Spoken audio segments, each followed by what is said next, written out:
And this is, Hannah, have we started recording? And this is being, thank you. This is being recorded.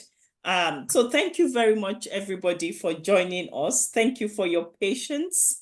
I already introduced Doctor and I already introduced the topic. So because we've spent quite some time and moving from Teams to Zoom and all of that, I think we would proceed. And what Doctor wants to do today, the way we've sort of planned ourselves, is I'll ask him some questions. So we're going to have a conversation for about 30 minutes thereabouts. If you have any burning question, because you've patiently been waiting, please put it in the chat and we'll pick up from those. And after the conversation that I'm going to have with him, if you want to unmute yourself to speak, that's absolutely fine as well. Doctor, thank you so very much. So I've already introduced you to our attendees and participants, and I have told them that you've done Minister of Justice, you've been at the bank, at the regulatory agency, you have also been a judge at the East Africa Court of Justice. You have been the Vice Governor of the National Bank of Rwanda. You have overseen the Rwandan Utilities Regulatory Agency before you took on the role of the Chief Justice and President of the Supreme Court of Rwanda. So those are very high, powerful jobs. As it relates to arbitration practice, like you are a fellow of the Chartered Institute of Arbitrators. I already said to our attendees that we've sat on an arbitration panel together.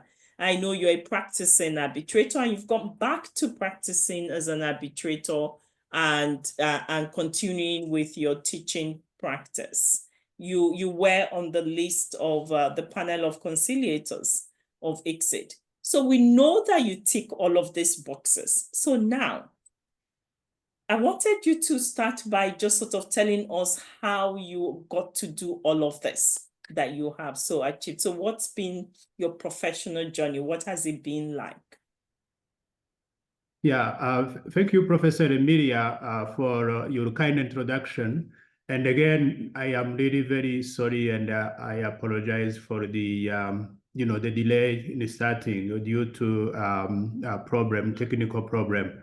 So yes, as you said, I started my career as an assistant lecturer at the School of Law of the University of Rwanda. And after that, I got an opportunity to go to for my PhD studies in Belgium. After that, I was back after the 1994 genocide against the Tutsi. That I was back in Rwanda, and I started working with the Central Bank as a legal advisor, and later on, I was appointed as the deputy governor of the central bank, and then I moved to the like a politician to the politics as Minister of Justice.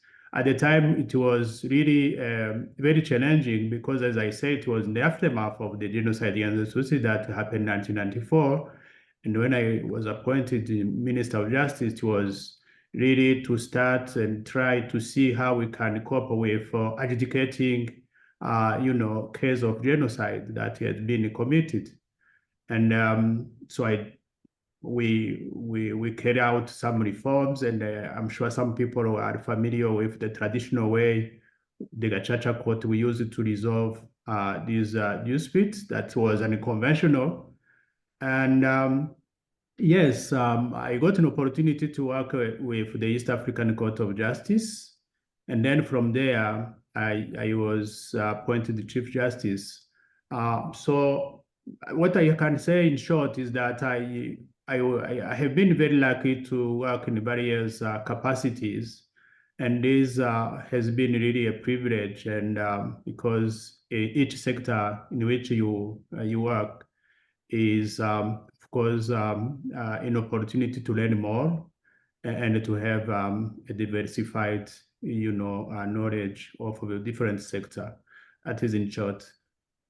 Thank you very much. You mentioned the Gakaka courts, Yes. and they have inspired other courts regarding mediation, conciliation, trying to resolve conflicts in a way that brings in the traditional dispute resolution processes or system of that particular country. I know that we didn't say we were going to touch on this, but since you've mentioned it, I was wondering if you want to explain a little bit how it worked and how it continues to work.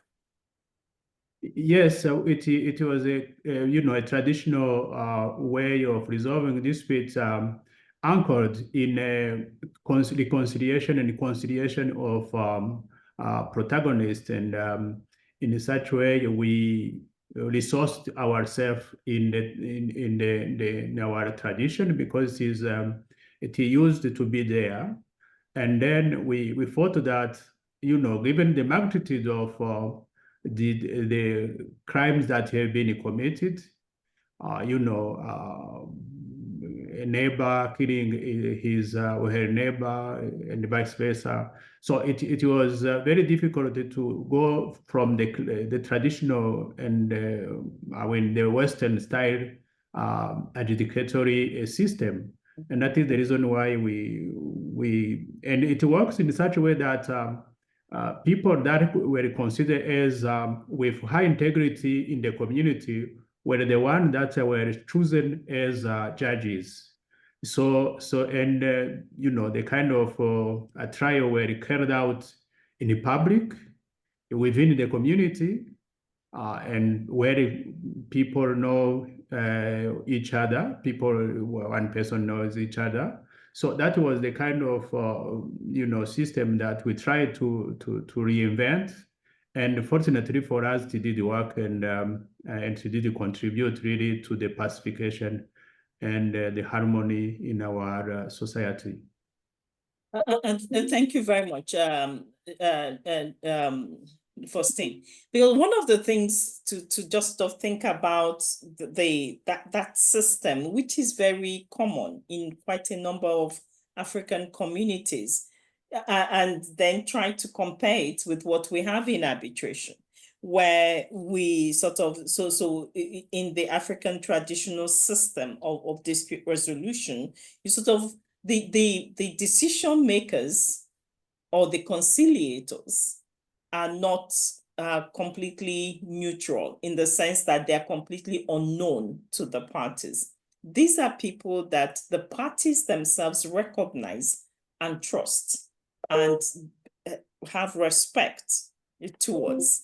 The other thing is that it focuses on reconciliation.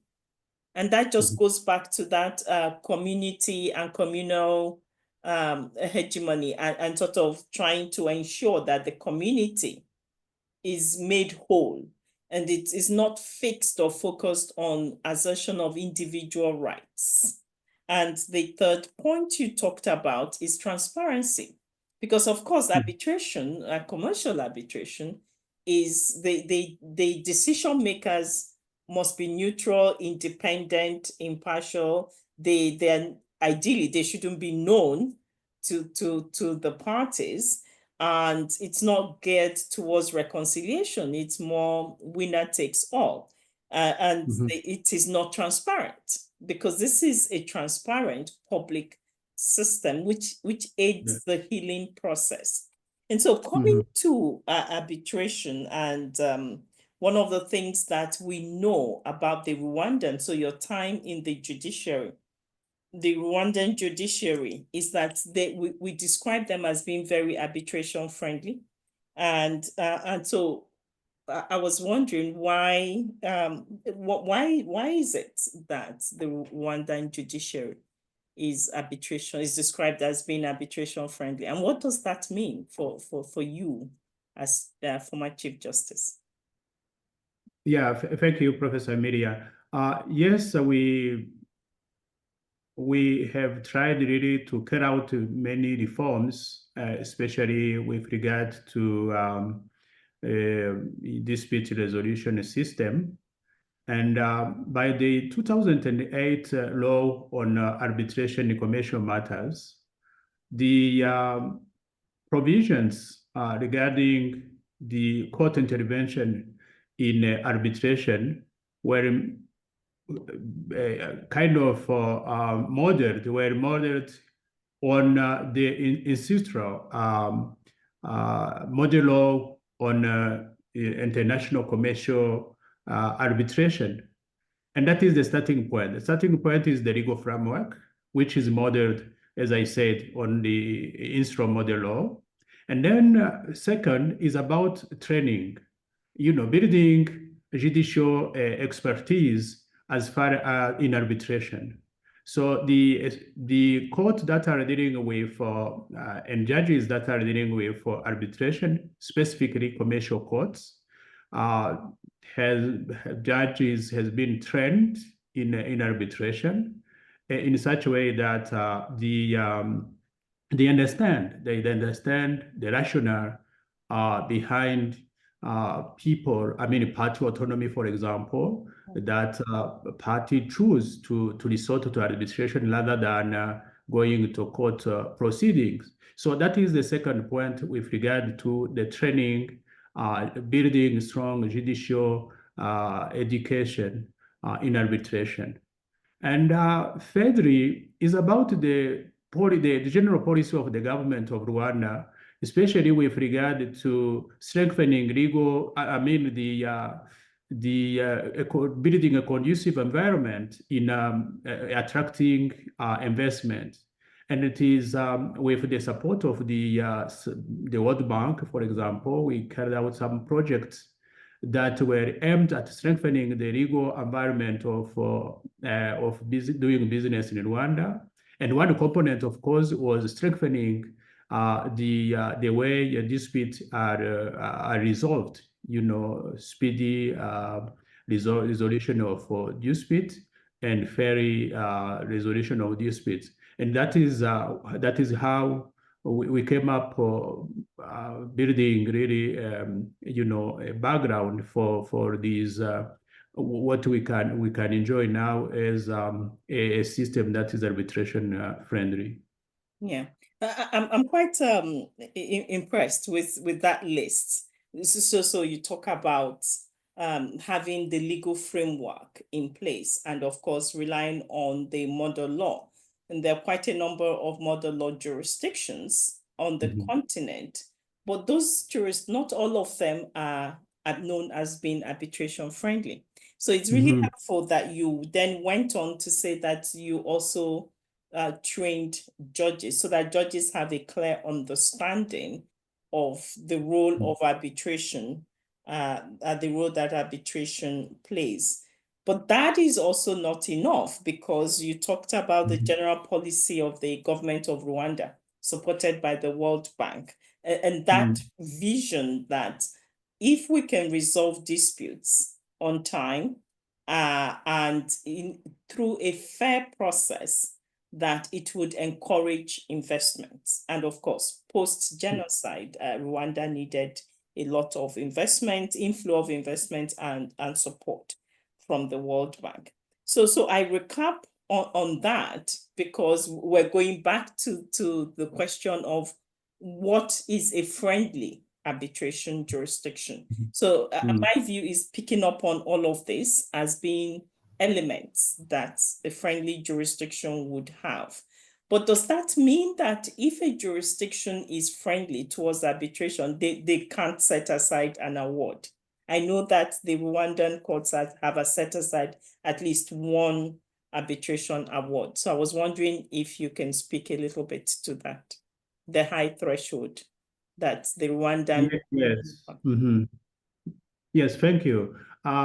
Yes, in that line of building a system that is where stakeholders really understand functioning of arbitration, the very court which is competent to deal with arbitration-related matters are the commercial courts, and specifically the commercial high courts. So in one judgment rendered by the commercial courts that was appealed at the Court of Appeal level, it was about two Chinese nationals that were engaged in business activities in Rwanda, including a jointly owned company. And following the arbitration proceedings, one party sought to annul the award, arguing that his right to defense had been compromised concerning certain evidence.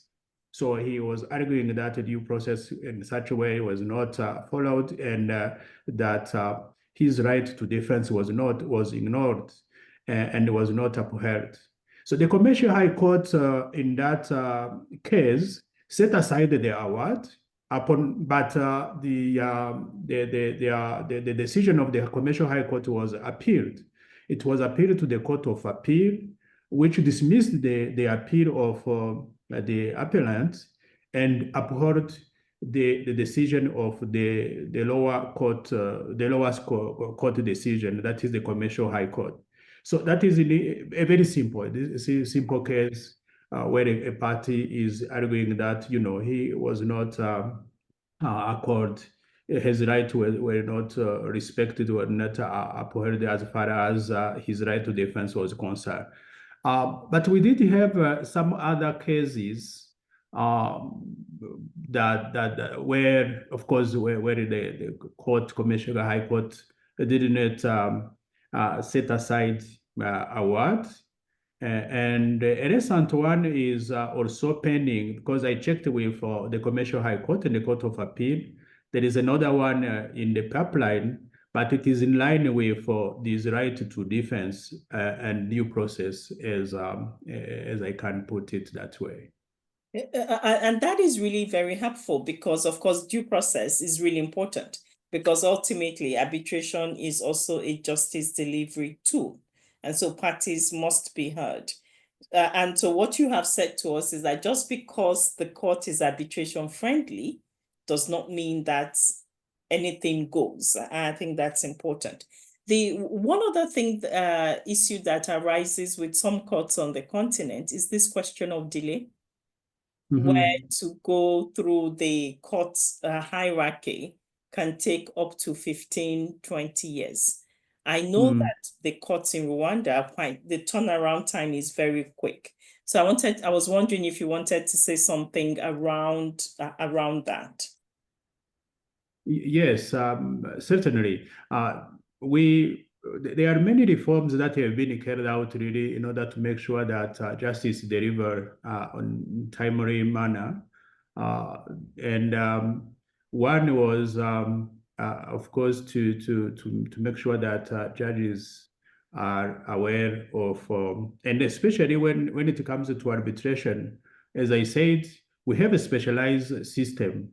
The Commercial High Court is the one that are dealing with all those matters related to arbitration. If there is any challenge, for example, to an arbitral award, or if the court is called upon in the appointment, for example, of arbitrators and like, when party fail to do so, we have a specialized system where the commercial court is intervening. So this also is contributed to making case run smoothly and quickly, if I may put that way, because it is not going to the general courts that have a big, a very huge backlog. It is not going to this kind of general court. It is going to a specialized system. So, which means, in your view and from your own experience in the judiciary of Rwanda, it appears that having a specialist commercial court would be helpful for arbitration cases. I think even when we check worldwide, we can see that countries are more and more putting up some specialized system in order to deal with matter related to arbitration. Even in international arbitration, I'm sure that you are aware of the Singapore International Commercial Court, which is a branch of the High Court in Singapore. Yes. That can also deal with when the party may also refer to it when they wanted to, when they went with matter related to setting aside or other matter related to arbitration, especially in the course of proceedings. So there is this trend of being aware of, and as the former Chief Justice of England and where I spotted Lord Thomas put it, delays is the enemy of arbitration because it can allow a party which wanted to frustrate the process to take advantage of the delay in adjudicating matter related to arbitration. So we have really to make sure that there is a smooth way to deal with arbitration related disputes. Okay. So just to round up on this, my conclusion would then be that you're very supportive of specialist commercial court divisions and not having like just courts that only deal with arbitration related matters, because of course commercial law is much wider than just arbitration matters. Well, of course. When it comes, I'm sure that I talk about these example of Singapore, but we do have also many examples. The Supreme Court of New York, for example, when they have a special chamber dealing with arbitration. So we do have many systems that are in that line. Okay, great. Okay, so now you have retired from the judiciary. Before you went on to become the Chief Justice, I'm aware you were sitting as arbitrator. Now that you have retired, you've gone back to your arbitration practice. And so what is it that keeps you busy now that you've retired, apart from your arbitration practice? Yeah, as I said, as you said in my in your kind introduction to me, I am also very interested in academia, and I also contribute to providing some teaching assignment as a part-time lecturer. But I think with arbitration, it can go, I expect that it will be also a very active role, building on different expertise and that I have been acquiring. I think, but also, doing contributing to in various capacities. In this world, there is many things to do. Yes. And so would you then say that having done the judicial role, that has positively impacted on your practice as arbitrator? Just thinking about quite a number of judges now retire and then start sitting as arbitrators. So I was wondering if you've noticed from your practice that having having done a judicial role, that has impacted on your role as arbitrator. Yeah, yes, certainly it does have a positive impact. Even it is what they call now, I am sure you are familiar with the expression cross-fertilization. It is not in one way only, it is in both ways. Because when you have been an arbitrator and you are moving to the bench, and I remember what said, for example, again, the Lord Justice Lord Chief Justice Thomas. The family name is very complicated for me. So, and he said that, you know, when some people that have practiced as arbitrators move to the bench, they have a good understanding of the arbitration. They have an arbitration culture, as he put it. The same goes with for people that have been on the bench and they are in the arbitration practice, because when it comes, for example, to, you know, this kind of analytical and interpretation skills that are needed when you are analyzing evidence, and then when you are moving to the preparation and writing of award, it is very important. But even the course of arbitration proceedings, you can see, for example, when it comes to hearings, cross-examination of witnesses and the like, this can help you have a broader picture of the dispute resolution landscape and mechanism. So it is very, very impactful on the way one approach arbitration coming from the bench, but also, as I said, when you come from arbitration and you are appointed to the bench, it is very, very helpful as well. Fantastic. Now I'm going to ask you an esoteric question, because you're in arbitration, you were in arbitration before you became Chief Justice. You've done Chief Justice, and the role of Chief Justice is not just as the President of the Supreme Court, but you also have administrative role functions for the courts. Now you're back to arbitration. So I think you would bring the best sort of insight as an insider into how you think that arbitration and national courts can work better.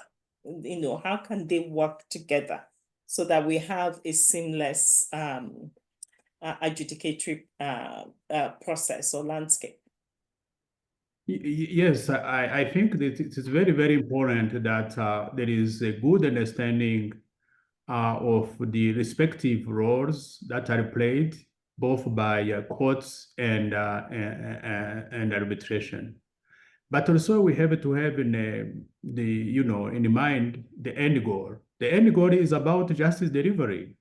So when you have these, you know that courts have the constitutional role of salvaguarding the rule of law and ensuring the delivery of fair justice and upholding public policy.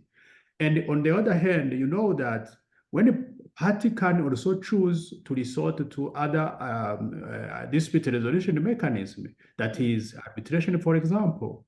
And you know that arbitration is governed by party autonomy. So with this kind of understanding, you will be able to balance and to calibrate, if I may use this word, to calibrate the intervention of courts in arbitration, because ultimately parties have to know, even if they have chosen to resort to arbitration, they have to know that they may need the court the court assistance in some, for example, to carry out some activities with regard to facilitating, for example, evidence, or when it comes to when they need interim orders, that interim measures that can be taken, and ultimately when there is the enforcement of the award. So this kind of synergy and this kind of complementary role has to be well understood. And when you understand it, well, that is where you can be able to see the broader picture of justice delivery that are carried out either by arbitration, but also by courts, but also to know that courts have not to frustrate the arbitration process. If parties have agreed to resort to arbitration, they have to play a supportive role, and they have to accompany the arbitration process for a better justice delivery. Thank you very much, Chief Justice. Or former Chief Justice. I'm so used to calling you Chief Justice. So you've talked about the courts playing a supportive role. But I think if we just go back a few moments ago, where you talked about the training of justice, I think they both go hand in hand, because judges need to understand what arbitration is and what arbitrators do, and the the function of arbitrators and arbitration, to enable them appreciate that their job is to support, to provide assistance. I like the word of synergy and the complementary role that judges can play. So I'm just wondering, you're not expecting this question, but I'm just wondering, if now in your capacity as former Chief Justice, if there would be opportunities to speak with some of the judges and maybe judges training institutes, to continue to enable the judges to understand and appreciate the relationship between arbitration and the judiciary. Yeah, certainly. That is what I am even doing next week. I have a topic with the what we call the Institute of Legal Practice and Development. It has a branch which is carried out judicial education, and I will be talking, precisely about the role of courts in arbitration to an audience composed mostly by judges and people from the judicial system. Okay, that's really very encouraging, because it's that continuity. We have new judges coming through, so we need to continue the engagement with the judiciary. And so we are in a room where we have young practitioners, and we have academics, and we have students. So I wanted to pick up on two more questions or topics. One is on how we teach arbitration and mediation. And I know that you also teach, so I was wondering that, are there ideas on how we can better transfer this knowledge and skills of arbitration and mediation to our students? Yes, of course. It is about really, making sure that there is a strong theoretical program that is prepared for, a curriculum in which a theoretical program is provided. But most importantly, also to make sure that there is a practical program that is that integrated case studies, for example, and real-world examples by conducting, for example, mock arbitration and mediation simulation, bringing in some guest speakers like experienced arbitrators and mediators to share their insights and practical challenges. But also another aspect is to integrate technology, and emerging trends such as, for example, online dispute resolution. And the burning point is now about also the artificial intelligence-driven arbitration case management, digital mediation platform that are, in a very innovative way of dealing with arbitration and mediation. So those are aspects that can enhance really the training of our future arbitrators and mediators. Thank you very much. I'm smiling because our own arbitration and the way we teach arbitration and mediation here sort of ticks all the boxes. And so as you were reading them out, I was checking off the boxes to see what we need to improve on. We need to work on the online dispute resolution platforms and mechanisms. And so the final question is advice. Any advice that you can give to people, career advice? How can they enter into arbitration or the judiciary? Just some practical tips that you can give to us, please. Thank you. First of all, it has to be, the career has to be built on a strong multidisciplinary professional expertise that you have to have.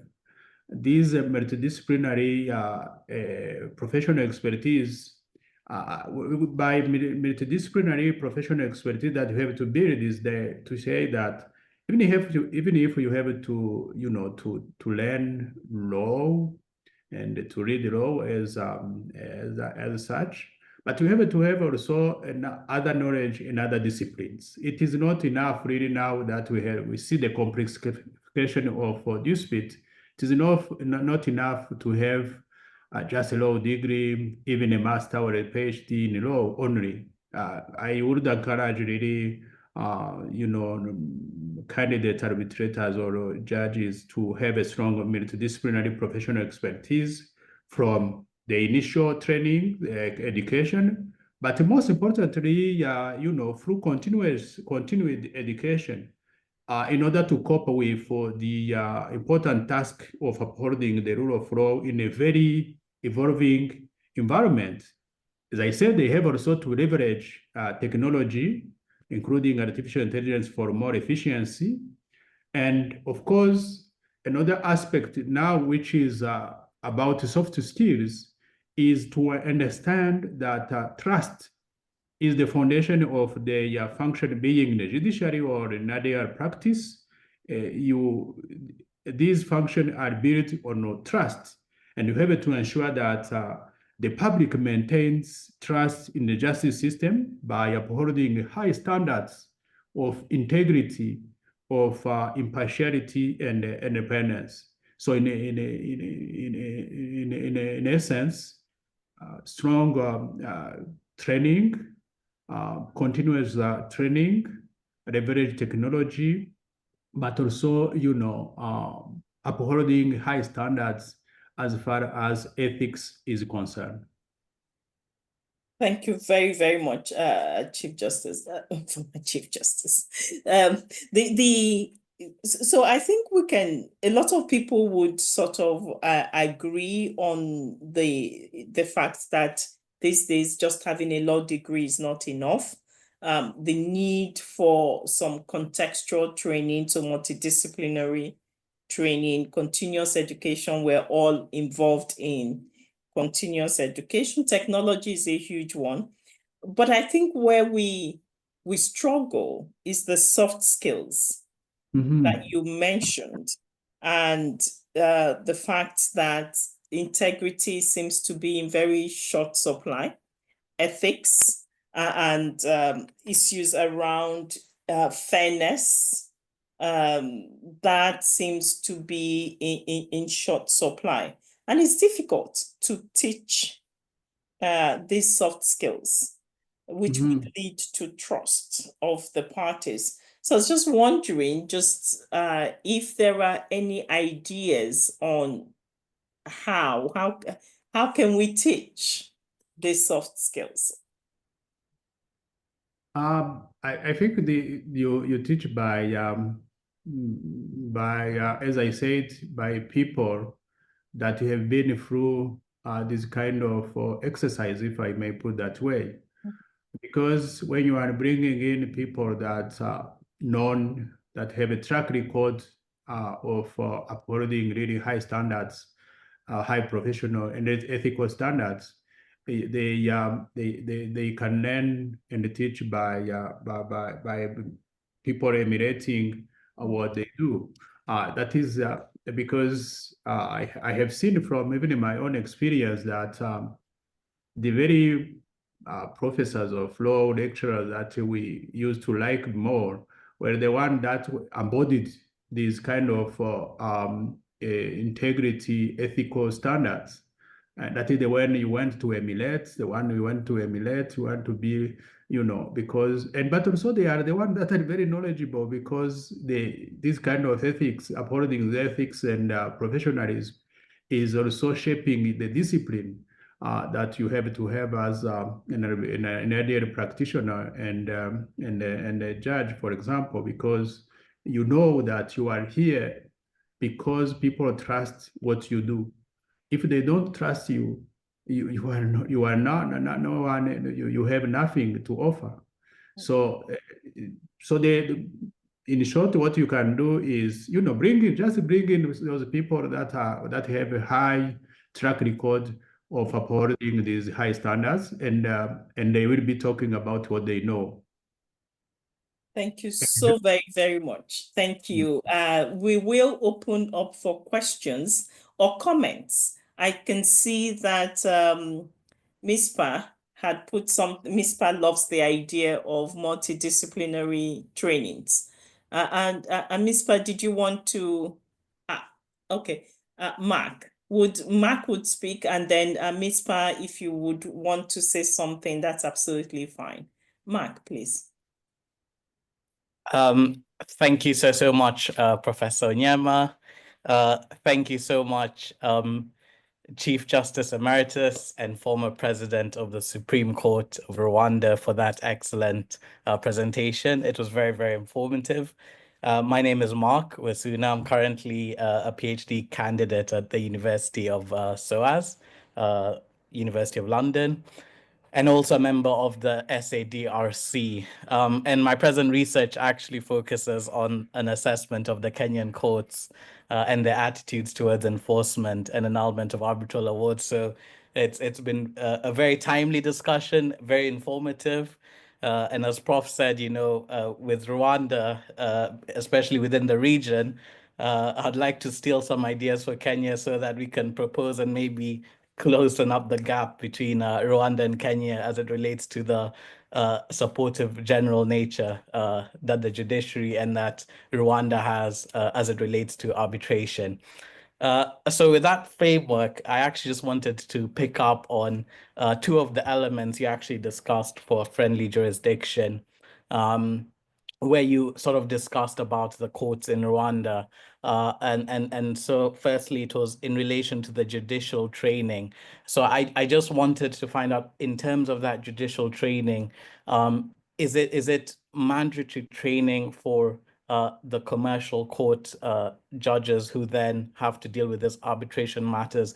And is the training limited to just the high court, the commercial court at the high court level, or do the appellate judges as well as the Supreme Court judges also go through this training within Rwanda? And secondly, and finally, just in terms of the policy, you said that there is a general policy within the government to strengthen the legal environment in Rwanda. But I was just interested when you're discussing this policy, and I may be mistaken, it came across like this policy was from the executive arm of the government. So I just wanted to find out from your time as a Chief Justice or presently whether there's also a judicial policy that the leadership of the judiciary give in terms of a policy to be upheld as it relates to how you determine your arbitration matters, and whether this policy then ties down to the lower courts within Rwanda. But all in all, thank you so much, Chief Justice Emeritus. It's been a fantastic discussion, and we're grateful. Yeah, thank you very much, Mr. Wasuna, for your intervention. With regard to whether the training is mandatory for only specialized courts, no, we want it to be like a building a kind of arbitration culture. And when you want to build this culture, you want to bring on board as many people as possible. So it is not only when we were organizing, and when now they are also continuing to organize such training, it is for all judges. It is for all judges, but also with special focus sometimes to the commercial court, but it is for everyone. And as I said, it is a matter of trying to build really a kind of arbitration culture or ADR culture in general. Second, yes, with regard to the building really a strong, conducive environment for attracting investment in the country or for doing business in general, That is the end goal really of which is adopted by the government, yes, but also in the judiciary. In the judiciary, we have such understanding. We have such understanding that area. I say we as if I were still in the judiciary, but there is this kind of understanding that area is important. It is indispensable. It is one component of a comprehensive dispute resolution mechanism or system, if I may, a comprehensive dispute resolution system. So, but we have been building really a kind of complementarity and understanding of respective roles that are played. And as I say, the end goal have to be understood. The end goal is justice delivery, being delivered by a judge or a mediator or an arbitrator. If at the end of the day, a party is satisfied, then justice will have been delivered. So that is the reason why we are trying to build this complementarity and this synergy between various players as far as dispute resolution is concerned.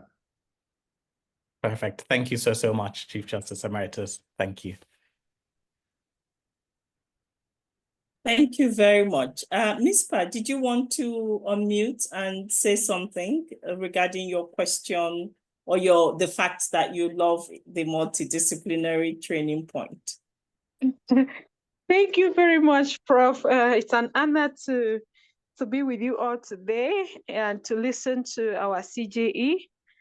I mean, it's a great opportunity for us to hear him, especially in the academic side and how the courts contribute. I'm sorry, no light where I am for my video to be on, but I just love the aspect of the multidisciplinary skills. Like you said before, Prof. Emilia, just having a law degree is no longer enough today. And some of these things, like 10 years back, if we knew some of these things, I used to tell the young people who look up to us for mentorship, and so I said, if I knew about arbitration before or mediation back then when I left the university, I would have gone directly into it. I only knew of it when I went to the law school, and so many other cases like this. And just being an arbitrator now in this our current trend, you have to try to see how to get other certifications in arbitration or as an arbitrator, because there are other multidisciplinary sectors in arbitration today where, especially as the young practitioners, we have to develop those skills or the soft skills in those areas. Like you see, the CJE was talking about how we could use some of the professors back then as model, what they do, how they do it. Like, for example, just you, Professor Emilia Onyema, your presentation at the Reebok lecture in London, I attended online. I've never forgotten that presentation on corruption and the P&ID case and so on and so. So some of those things, we learn those soft skills from senior practitioners, and as we do our own research and so on and so forth. So those were just the things I really admired, because for me personally, soft skills have really helped a lot, and I don't stop acquiring new ones every day. Thank you very much for giving me the opportunity. I will be sending you your invitation, because we have a roundtable discussion on anti-corruption here in Kigali. The branch is hosting it. Okay, I would be expecting your email. Yes, I'll do. Thank you very much, Ms. Thank you very much, Prof. Thank you. Dr. Idana, you raised your hand. You wanted to say something. So we'll collect a few comments and questions, and then see, I like the title CJE, so Chief Justice Emeritus. So CJE can then deal with all of this. Thank you for giving that to us. Long names. Yes, exactly. Thank you, Ms. Pa, for that. You're welcome, Dr. Idana. Yes, thank you so much, Prof, for the opportunity to ask my question. And then, Honorable CJE, thank you so much for your comprehensive presentation. I did love a lot of things that you said. and unfortunately, I was in the car, moving, and then the network was dropping here and there, so I couldn't pick certain things. But one thing that struck me, and I am interested to learn more from you about, has to do with the use of the prominent personalities within the society to, support in resolution of issues. So, and I don't know whether that has been disbanded or is still continuing. And if it's, so I think I would want to know whether that is continuing or that has been stopped before I proceed to ask my question further. Yeah, thank you, Dr. Hidana. No, it can't be discontinued because, why do you want to discourage a winning team? Because these these mechanisms helped us really tremendously to resolve disputes. And as I said, it is something that was anchored in our tradition. And now we have a system that is called in our native language, abunzi, like the traditional mediators. So it has been now institutionalized, and it is a part of our judicial system. Oh, excellent. So, I was just asking this because in the case of Ghana, we have customary arbitration. Which our arbitration act actually recognizes, and in fact, our and what happened is that we allow, if parties themselves refer a matter to any prominent person in the society, be it a chief or a pastor or an imam or any other person of high respect, high respectability within the society, and that person can sit in to resolve the matter, and such matter can still be in the event that any of the parties is not satisfied, the party can still make or file his appeal against the decision before a court of law. So, and interestingly, this is being utilized more in land, litigation cases or land issues. So I was just wondering whether such an approach will be ideal in resolving, let's say, matters that relates to commercial dealings, but they are of small nature, let's say small claims. I don't know whether if you would advocate for something like that. Actually, Dr. Idana, it is in our law. It is in our law. We have a law on what he said. As I said, it is a law on abunzi. Abunzi, as I said, traditional mediators, and they deal with cases pertaining to land, to family, to small claims being in commercial or civil matters. So we do have. It has been. We have this law which is in place, and I am sure I understand that is similar with what you have in Ghana. Okay, so just a follow-up. Sorry, Prof, that I'm speaking so much. So I was just wondering. So in terms of their, approach to dealing with matters, in the event that they are not conversant with the law, is it that they use natural justice principles just to deal with the matter, trying to resolve the issue, but not necessarily within the context of the defined laws of the state? In that if we have a statute or a legislation dealing with a specific issue, which they are not privy to it or they don't know more about it, but they will use their natural justice principles just trying to see to it that the matter is resolved. Is that which approach is being used in Rwanda?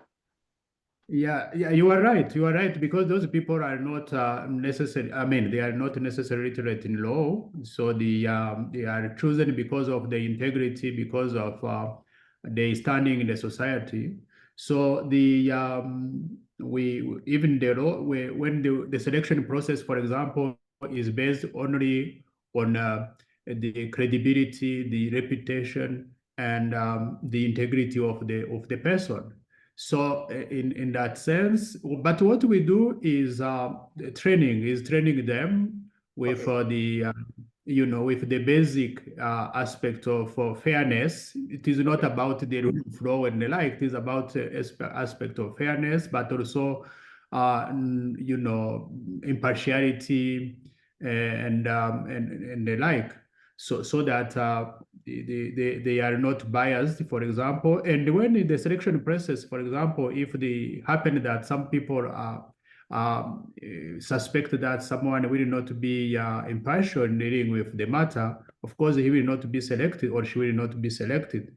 So what is more important is, the standing of the person as a person with integrity, and the person who is not biased, or who has really who tell the truth, and who is not bypassing the truth as such. So they don't. It is not a matter of having a legal background or the like. It is not possible. But what is more, and I can testify from my experience that they are helping a lot to resolve many disputes. Without them, I am sure that court will not cope with the number of cases that are coming to court. Okay. Thank you so much for this. Very grateful. Thank you very much, Dr. Idana. Is there any other burning comments, questions for our dear CJE? Now I know that I can call him CJE, so I have learnt that one. Any other comments?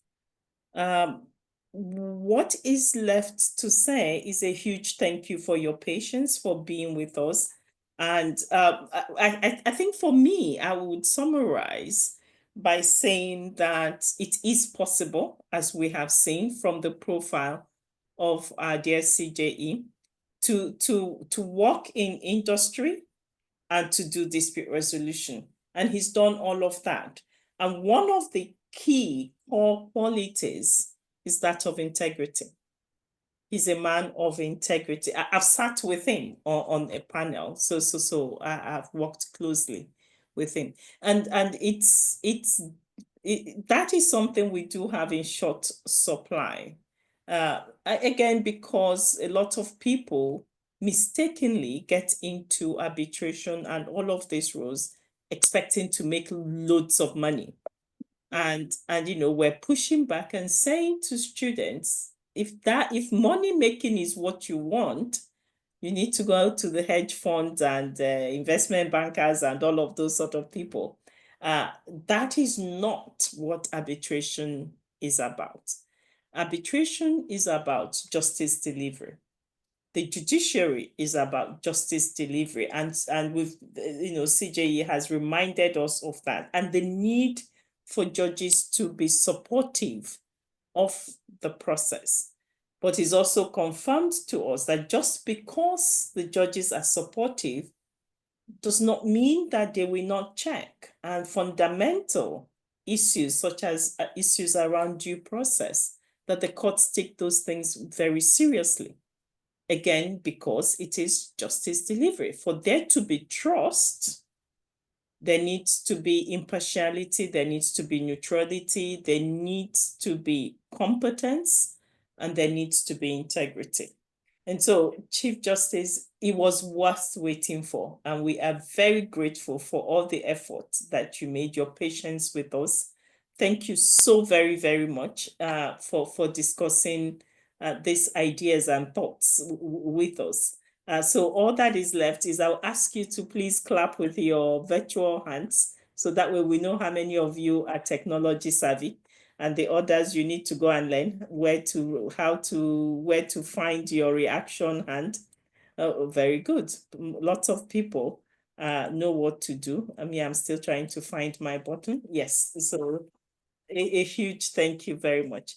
And that brings the webinar to a close. We will not produce a written summary. We will just upload the video on our YouTube channel, and we would send the link via LinkedIn.